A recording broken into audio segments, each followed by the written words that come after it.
हूँ तो लड़काना में ख़ास तौर पे ASI सुल्तान शाह शहीद और हमारे वर्कर हसन चांडियो शहीद, उनके लिए भी दुआ भी करता हूँ और उसके साथ साथ ये ऐलान भी करता हूँ कि जो शहीद की कॉम्पनसेशन है, मैंने आज ही सुबह एक लॉ एंड ऑर्डर पे मीटिंग की थी और उसमें यही कहा था कि जो शोहदा की कॉम्पनसेशन है वो जल्द से जल्द दी जाए। तो जो भी उनकी कॉम्पनसेशन है प्लस नौकरी का, वो भी ऐलान करता हूँ। साफ़ियों की जहाँ तक बात है, साफ़ी हमेशा हमारे करीब रहे और इंशाअल्लाह ताला उनकी ज़रूरत पूरी करेंगे।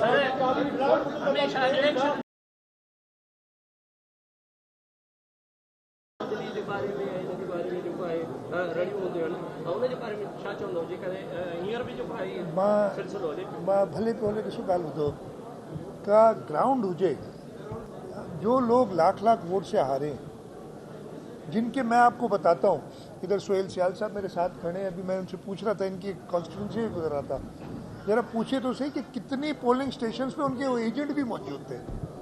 मैं अपना बता सकता हूँ, मेरी 169 पोलिंग स्टेशंस थी, 15 से 20 के ज़्यादा में उनके कैंप ही नहीं थे।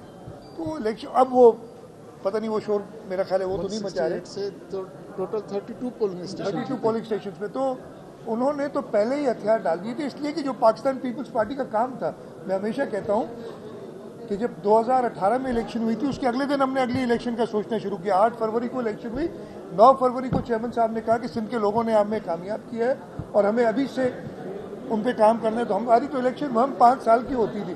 वो समझ रहे हैं कि जो उनको मिला जुला के इतने तो लोग ही उन्होंने नहीं खड़े किए थे कि वो हुकूमत बना सकें, जो उनको एक मिला जुला के कभी किस जमात को सपोर्ट कर रहे हैं।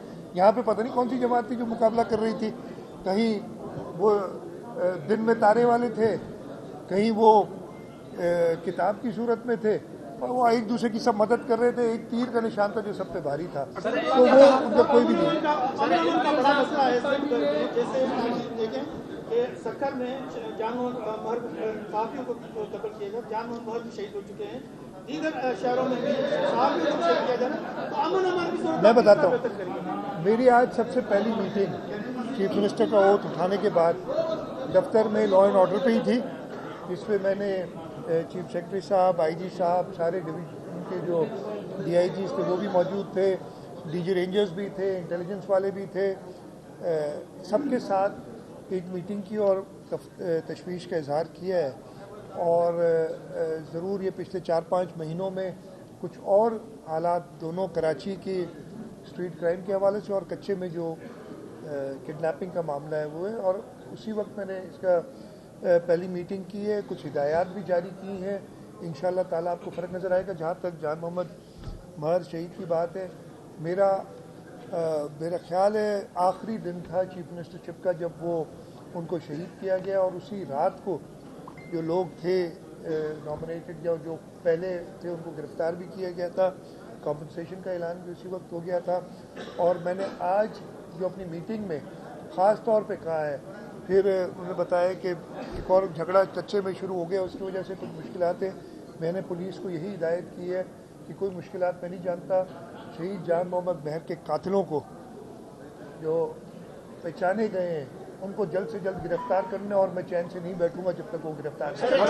मेरा सवाल है, मरियम नवाज ने पंजाब के लिए बड़े बड़े ऐलान किए हैं, तो आप तीसरी मरतबा सिंध के वज़ीर आला सिंध बने, तो आपके क्या ऐलान है सिंध के हवाले से? उन्होंने ऐलान किया, हमने काम करके दिखाया। मेरे भाई उन्होंने, मैं बहुत एहतराम है और अल्लाह ताला करेगा उनकी कामयाबी है, लेकिन सूबा सिंध में हमने काम करके दिखाया है। हमारी अस्पतालें, हमारे रोड पे, मैं तो ख़त्म तो कर लूँ भाई एक सवाल, जो इंफ्रास्ट्रक्चर की डेवलपमेंट हुई है, इसी वजह से 2/3 से ज़्यादा मेजॉरिटी सिंध में हमने हासिल की है। और इंशाअल्लाह ताला वही जो बेहतरीन काम है, वही जो चेयरमैन बिलावल भुट्टो ज़रदारी साहब ने मुझे कहा है, और ना सिर्फ मुझे कहा है, वफाकी हुकूमत जो बनने जा रही है, मियाँ शहबाज शरीफ साहब प्राइम मिनिस्टर बनने जा रहे हैं, उनको भी कहा है कि जी मुझे पहली प्रायोरिटी है कि मेरे सूबे में जो सैलाब में मुतासरीन थे उनको मैंने रिहेबिलिटेट करना है, उनके लिए काम करना है। तो इंशाअल्लाह ताला सिंध के लोग पाकिस्तान पीपल्स पार्टी के काम को जानते हैं, उधर शायद उनको इंशाअल्लाह जरदारी साहब इंशाअल्लाह ताला मार्च के महीने में हलफ उठाएंगे सदारत का, और ज़रूर इंशाल्लाह आपके पास इधर आएंगे सब सदर पाकिस्तान का सदर बनने के बाद। 10 मुलाकाती प्रोग्राम का ऐलान किया था, इंतकाम से पहले बिलावल भुट्टो मैंने कल मरकज में हुकूमत आएगी, लेकिन मरकज में हुकूमत नहीं है, लेकिन आप मैंने- उसके इताद हैं। तो वो 10 मुलाकाती प्रोग्राम जिसमें गैस, मैं जवाब देता पेट्रोल हूँ सस्ता, मैं जवाब देता हूँ। मैंने ऑलरेडी अपनी असेंबली की पहली तकरीर में उन 10 नुकात का और हमने कहा था कि जी हाँ प्रोग्राम तो बिलावल भुट्टो जरदारी साहब का था वफाक के हवाले से, लेकिन इसकी इम्प्लीमेंटेशन सिंध सूबे के हद तक और जहाँ तक सूबे की बात है वो हमारा फ़र्ज़ है उसको पूरा करने का। और हमने अपने जिनको सपोर्ट कर रहे हैं, हम इत्तेहादी नहीं है, हम कैबिनेट में नहीं जा रहे फेडरल गवर्नमेंट में, लेकिन हम सपोर्ट ज़रूर करें पाकिस्तान मुस्लिम लीग नवाज़ के कैंडिडेट मियाँ शहबाज शरीफ साहब को। उनसे भी क्लियर किया हुआ है कि इंशाल्लाह ताला अवाम को रिलीफ जो देनी है वो आपको देनी पड़ेगी। ठीक है।